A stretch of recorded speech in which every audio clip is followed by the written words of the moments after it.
Hey guys, just went and picked up my Super Nintendo Classic Edition. Wanted to do just a quick unboxing and initial impressions of it, so let's get into it.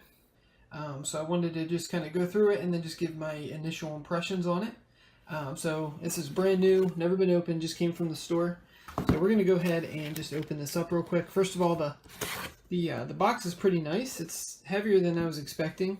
On the back you see you have all the different games on there. I think there's 21 to 22 games, including Star Fox 2, first official release of that game, which is unlockable by beating the first the first level of Star Fox.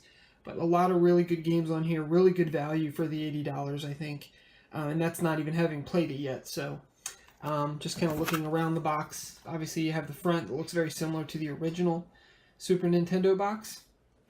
All right, so we're going to go ahead and pop this thing open. So let's go ahead and pull it open here.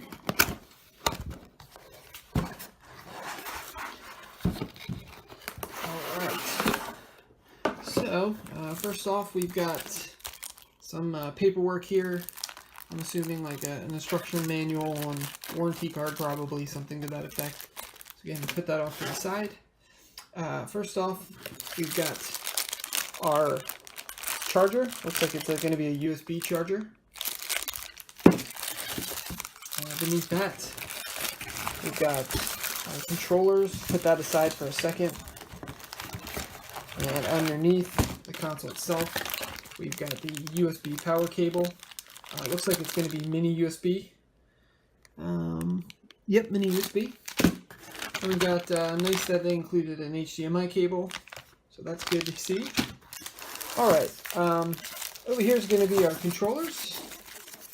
We've got two controllers, and they feel pretty good. Now, one thing you'll notice is that these are not the original controller. They do have the Wii accessory port instead of the regular controller port that came on the original NES, but the controllers feel good, the buttons feel really good. Let's compare that to an actual controller here. So this is one of my real Super Nintendo controllers. As you can see, the coloring is a little bit off. This one's much older, but yeah, I mean the buttons feel identical, which is great to see, because playing these old games, you definitely want to have the feel of an original NES controller. But there's the two side by side. Alright, so you get two of these, which is really good. That way you can play two-player games. So we've got the other one over here. I'm not going to unwrap the other one just yet. Probably leave that wrap for now. But yeah, really impressed with the feel of the controller. Feels really good. Now the outer feel of it does feel a little bit different. Almost feels like it has like a more rough texture to it. That may be just because I'm used to the old one that has already been worn in and handled for many, many years. But I have no problem with this. I mean, this just feels awesome. So, good to see. Alright, and then here is the console. Super, super, super small. This console is tiny.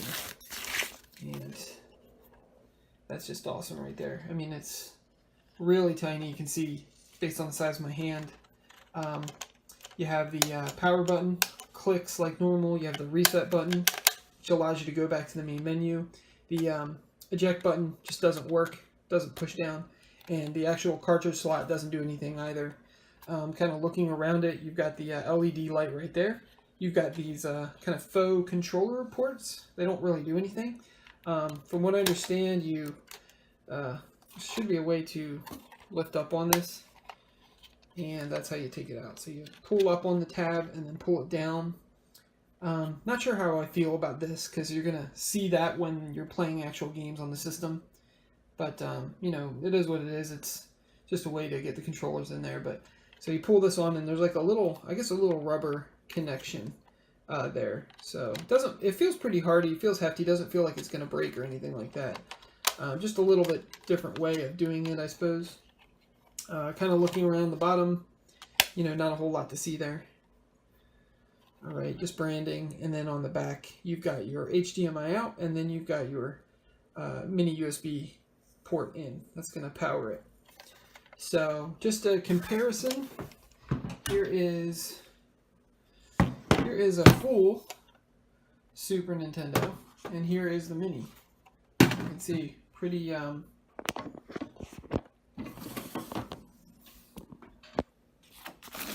there's a contrast for you. It's kind of the side view. Here's what it looks like on the front. So really small, really cool looking. I like that. Let me grab I'd like to grab a couple Super Nintendo games just as a comparison here.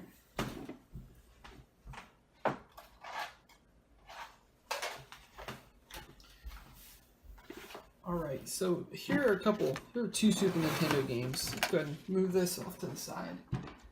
Here's a couple Super Nintendo games. You can see that when you put the Super Nintendo games side by side with the Super Nintendo unit, just two of these Super Nintendo games are about the same thickness. Actually, maybe even a little thicker, and nearly the same width. So that kind of gives you an idea of how small this thing actually is. Super, super small. But yeah, so really small. One thing I wanted to test real quick the connection between the controller and the actual ports here. So let's go ahead and plug that in. It's pretty good. It doesn't pull out, which is interesting. So that's, I don't know. We'll see how that works, because when you have people that run over the cable and trip on it, you may want these to kind of pull out so they don't yank the system off the wall. But since there's no moving parts in here, you know, that may be fine. One complaint would be, I don't know, this door seems to be hard to get back in. Maybe I just need to press it harder, but that's a little weird. I did want to quickly look at the length of the cable here. So let's go ahead and unwrap this, because I've heard that they did a better job with giving us longer cables than we did in the NES Classic Edition. So, and yeah, that's pretty long. I'd say it's probably about 4 to 5 feet of cable. So that's pretty good. 4 to 5 feet is decent. You can also buy the cable extensions for the system as well. So if that's something that you might be worried about, you can buy those cable extensions. Best Buy tried to sell them to me, you know, before I left with this thing. So, all right, my first impressions, I would say pretty good. Build quality seems very good. This thing just looks identical to the original Super Nintendo, which is just a cool throwback. And the controllers, build quality, I have no complaints right now. Obviously, once I get in and start playing with it, I'll do a more in-depth review later. But at this point, I would say the controllers are spot on.